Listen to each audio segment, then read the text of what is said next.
On this episode, Crown Vic front end's going in for the second to last time? I don't know. The fab work is done anyway. I need a break. Do you guys need a break? Let's take a break.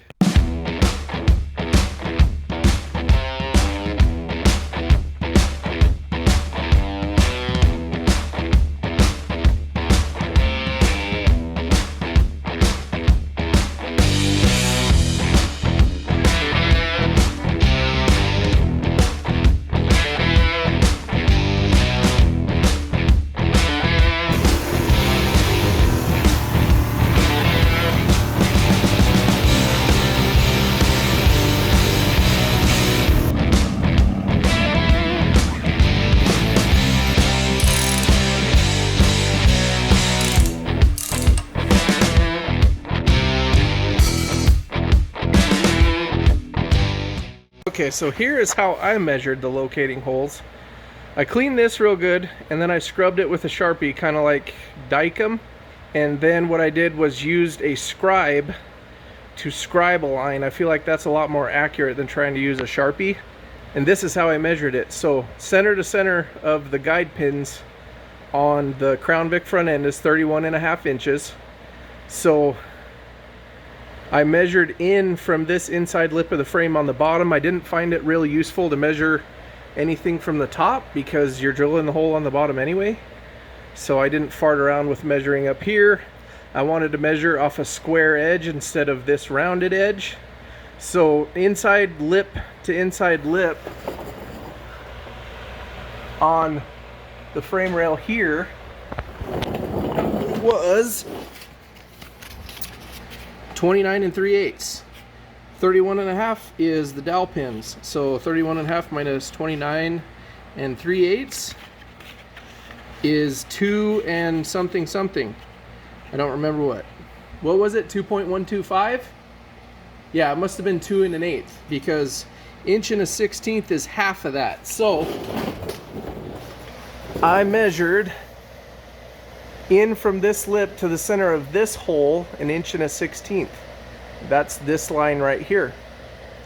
From the back side of this hole to the center of this hole I measured 3/8 of an inch because that's what other people on the internet did. We'll see where it ends up. If the wheels are not good front to back, oh well, I can weld up these holes and drill new ones. But I need to get the truck moved around in the shop, so I got to get this thing mobile. There's the other hole. You can see my line there, and I scratched into the Sharpie with like an awl.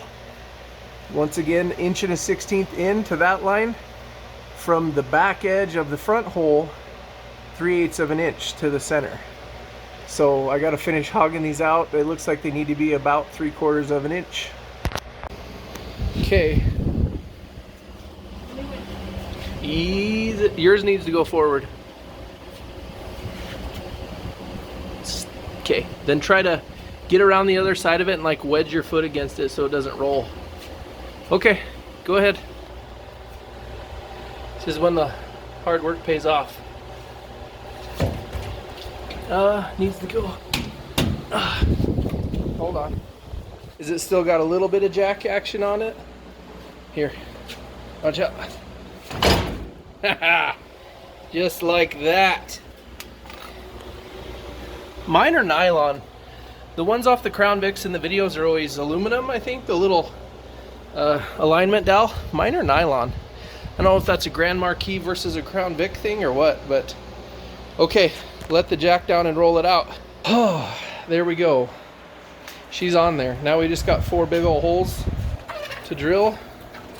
Gotta weld these chinguses in there. Okay, there's a bit of a smoky haze in the air because I have been plasma cutting, as you can see. So we are removing the last bits of frame bracket. This was the brace for the power steering, or not, yeah, it was power steering, but this was the brace for the steering gear, which is no longer needed because we have rack and pinion now. So I think I've plasma cut all I need to, so it's time to get to air hammering, air chiseling. Where's the tripod? So let's get noisy.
Dowel pins are in, and we're now drilling holes for the tubes.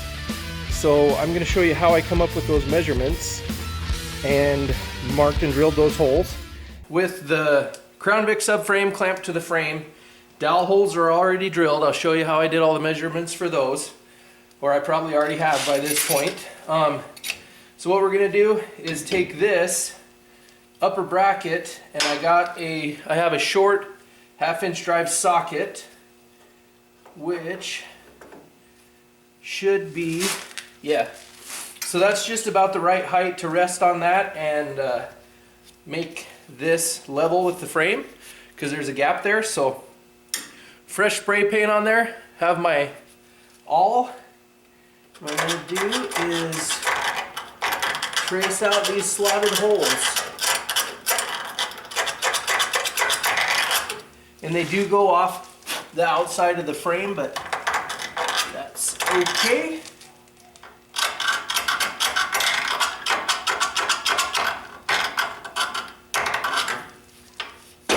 Okay, so there you go.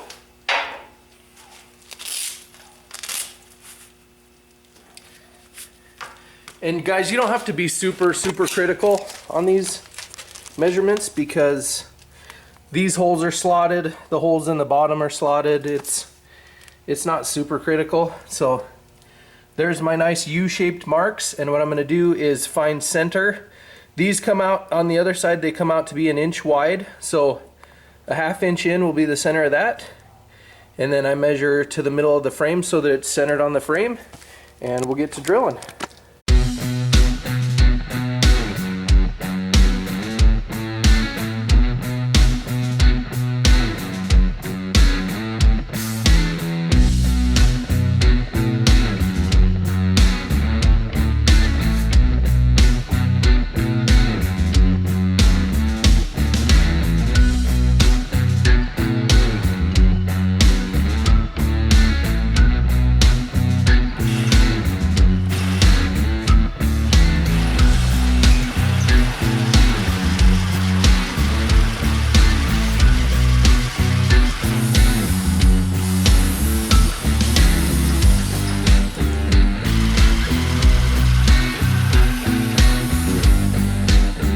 So the plan is now to get these squared up with the frame and trace around the bottom and mark to drill a hole, or we might just end up plasma cutting it, because basically you don't need a real precision hole on the bottom, you just need to support the bottom of this tube. As you can see, I ground most of the weld off. I did leave a good solid piece around one side to take up some of that space, and then I ground a bevel into the bottom so that we'll have some more area to weld down here. I am gonna weld it to the bottom. I know that Ford didn't do that on the Crown Vics, but you know, we have access to all this, so why not do it? This little guy I'm gonna leave for now. That little guy, don't worry about that little guy, because I can still get in there with a grinder after these are all welded in, and I need to get them welded in and the front end back under here. Even a right angle drill isn't gonna fit in there, so I guess let's go ahead and plasma it up. We can always break the spool. What has happened? We can always open her up a little bit more with a die grinder or a drill bit, so we'll start small. And hopefully let's not catch anything on fire. Here we go.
Okay, probably don't need to show you all the rest of it.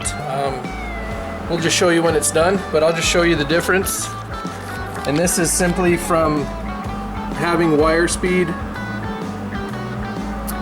and wire speed and heat set correctly versus if you look at these welds, That's a cold weld. See how much it sits up off of the metal and is not really sunk into it? That's just not enough heat. So this is what you want. See the nice heat stripe on the metal? So anyway, I'll finish getting this welded and cleaned up, and we'll bring you back when we're putting the rear brackets on. So I want to talk about for a moment what I'm doing on the rear of the control arms to secure them to the frame. So obviously I had the frame and the tubes, so I'm using those, and I'm not going to go with one of the kits that they make to mount these in these trucks. My plan is to weld the tubes in there top and bottom. And a quick note, a lot of people will tell you, I've seen some people that say to punch a hole through the bottom, slide these tubes down through and weld them around the bottom. That's not how they were in the Crown Vics. The way they were, and I know that because I took these out, and you can see there's only weld cut off on the top part. They slid in through the hole in the frame, welded around the top, and they just rested on the bottom. But I'm gonna weld them top and bottom. They are supposed to sit flush against the inside bottom of the frame, not poked through or anything like that. So anyway, here are the stock rear control arm brackets and bushings. And these need to go, the way they are in the car is at about at a 45. So this hole should be vertical because that is your caster adjustment. There's also some adjustment in these holes here. What a lot of people do is they will slice this and rotate the bushing so that this can mount flat against the bottom of the pickup frame. And they even make brackets for stuff like that. I don't really like that. For one, you can see the split in that bushing, and a lot of them are probably, you know, in similar shape. And I know on the S197 Mustangs, which is like 05 to 11, I think, they used a similar bushing, and a big aftermarket thing was to replace that because on hard braking, this bushing has a lot of deflection. And I mean, you can see this is not a performance type of bushing. This is made for a cushy ride, so there's that.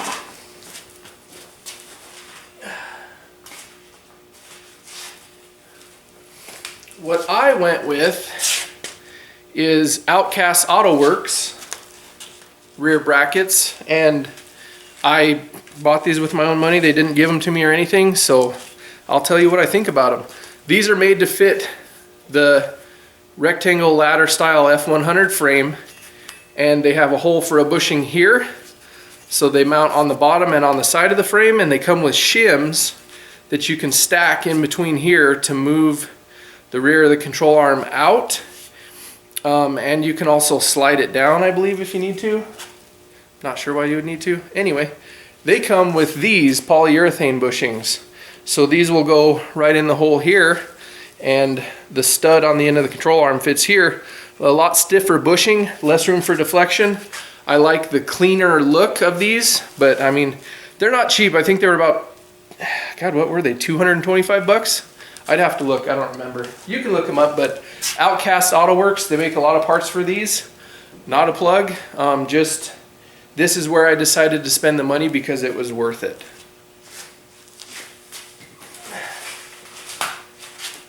And you can see here are the shims that you can stack in there to space this out away from the frame if you need to.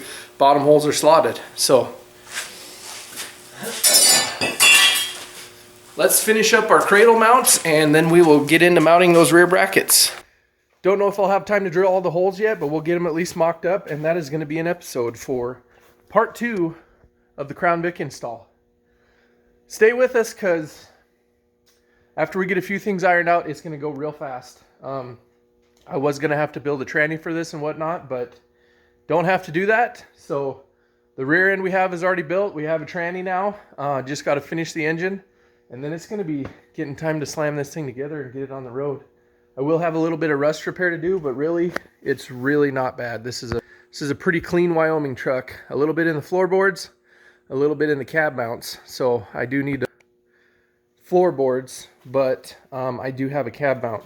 Thanks, Willie, for that.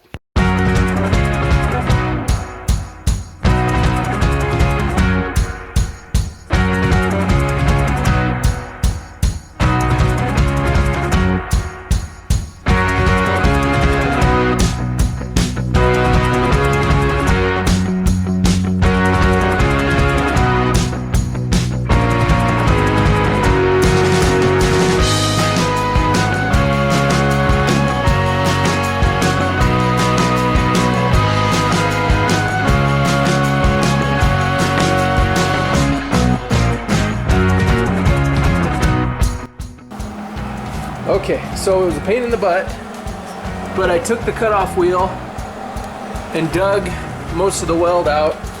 I did it about halfway around, a little bit more, and then I'm gonna weld that up with the right settings this time, and then finish grinding the rest out and then weld that up so that way it doesn't move too much. I'm gonna go ahead and blame the wrong welder settings on lack of sleep, because I thought I was doing pretty good. I'm on nights right now, but maybe not. I was maybe just not all the way when I started welding, but that's okay, we're gonna fix it. Now the bottom, I'm not as worried about. They're not great, but I don't think those are nearly as critical.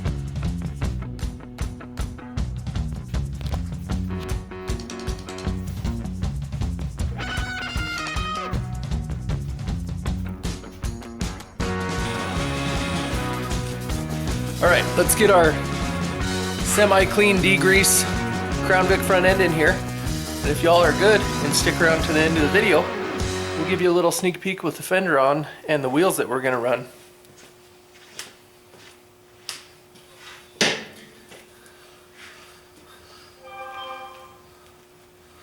Yep, see, that guy again.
Need to watch all this really. We'll bring you back when we're ready to bolt and run.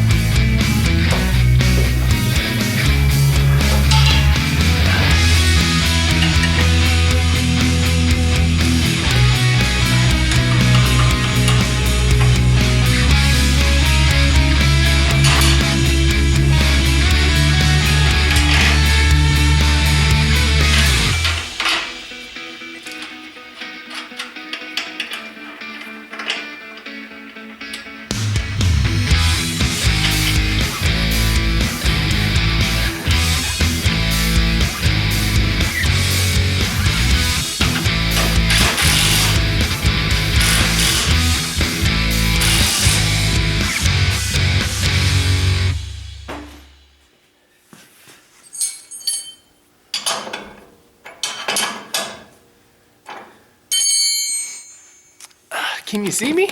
Can you see me though? All right, rinse and repeat on the other side. All right, gentlemen and lady, if you're out there, that is gonna do it for this episode. The front end is in and bolted. Check that out.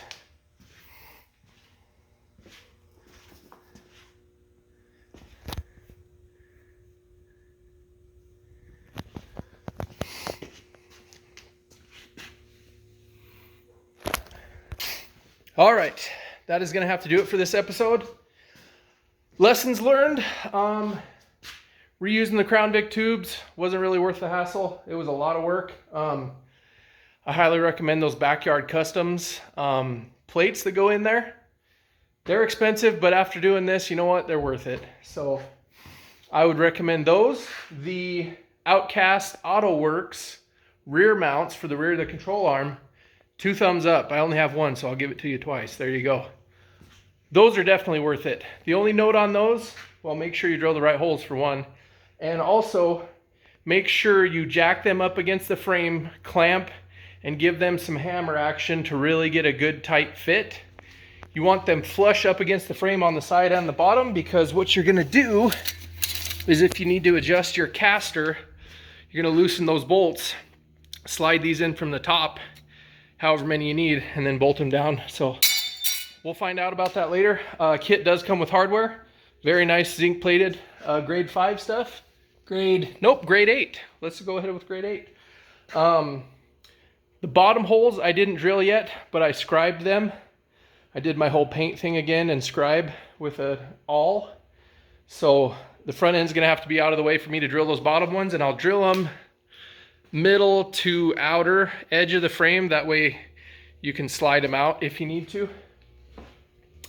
So yeah, help me out with a like, share, and subscribe. I really appreciate it.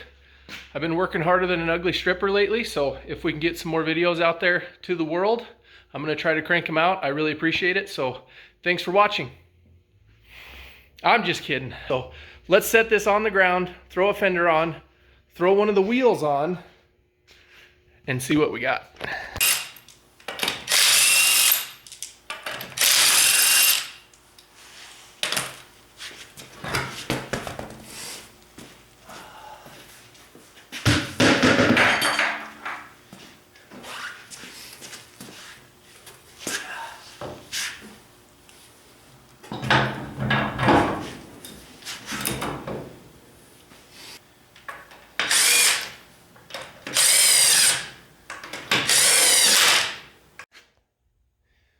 Well, boys, there's no engine in it or anything, but how good is that?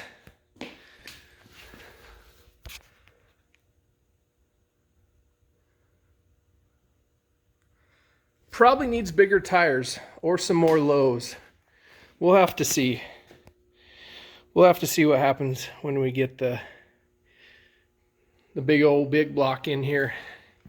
I got a feeling she's gonna set down quite a bit lower. Okay, and that is gonna do it. Make sure you stay tuned. We got a bunch of stuff coming up. I'm trying to crank episodes out. Next episode is 460 stuff. After that, we're gonna do like a 2022 project update. What vehicles are gone, what's going on, what we've picked up, what the plans are for the year. And then we're going to get back into the Mustang, the Fox body. So thank you guys for watching. Hopefully this wasn't too long. See you on the next one.